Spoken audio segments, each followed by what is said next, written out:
यो देशको बारेमा फेरि पनि भन्छु म, यदि सकिन्छ भने तपाईहरू देशको लागि मर्न तयार बन्न सक्नु पर्यो,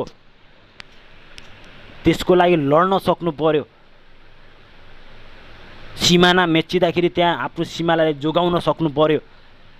फेसबुकमा स्टार्टर लेखेर देश बचाऊ, देश बनाऊ, राजा ल्याऊ, मन्त्री हटाऊ, यो सब लेखेर हुँदैन क्या।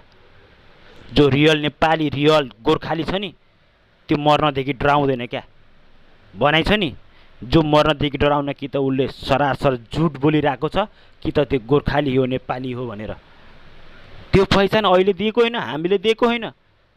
आज त हामीलाई नेपाली भन्न शरम आउँछ क्या। नेपाली चोर हो भन्छ, नेपाली फटा हो भन्छ, नेपाली गुन्डा हो भन्छ, नेपाली जडिया हो भन्छ, नेपाली गरिब हो भनेर हेप्छ क्या अरू कन्ट्रीले क्या। यही हो हामीले दिएको, यही हो हामीले पाएको सम्मान, यही हो आफू मरेर बचाएको शहीदहरूको भावना, यही हो नेपाल आमाको इज्जत। कहिले बुझ्ने त? आफ्नै दाइभाइबाट यहाँ बलात्कार भएर बस्नुपर्छ।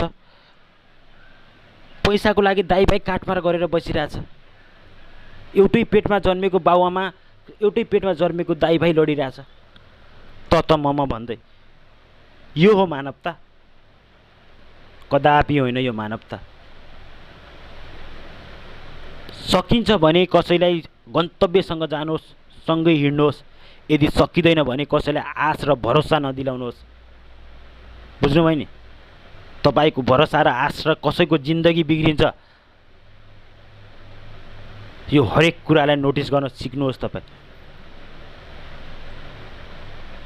अनि नेपालको सबभन्दा बढी नेपालको सेलिब्रिटीलाई म के भन्न चाहन्छु भने, तिमीहरू जति वर्षमा कमाउँछौ नि 5 वर्षमा, त्योभन्दा बढी इन्टरनेसनल सेलिब्रिटीहरूले एक भिडियो खेलेको पेमेन्ट लाग्छ क्या।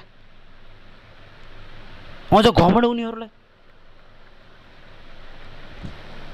जसलाई Australia, Canada, Dubai, Kathmandu, America कन्सर्टमा जाँदाखेरि एउटा होटलमा बस्न नसक्ने औकात भएको गायक, गायिका, डान्सर, हिरो, हिरोइनी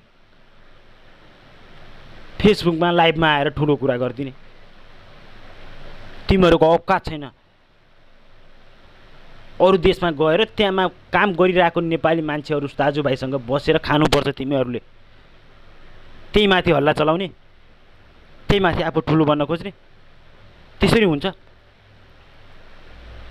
आफू गएको ठाउँमा आफूलाई इज्जत दिँदैन भनेपछि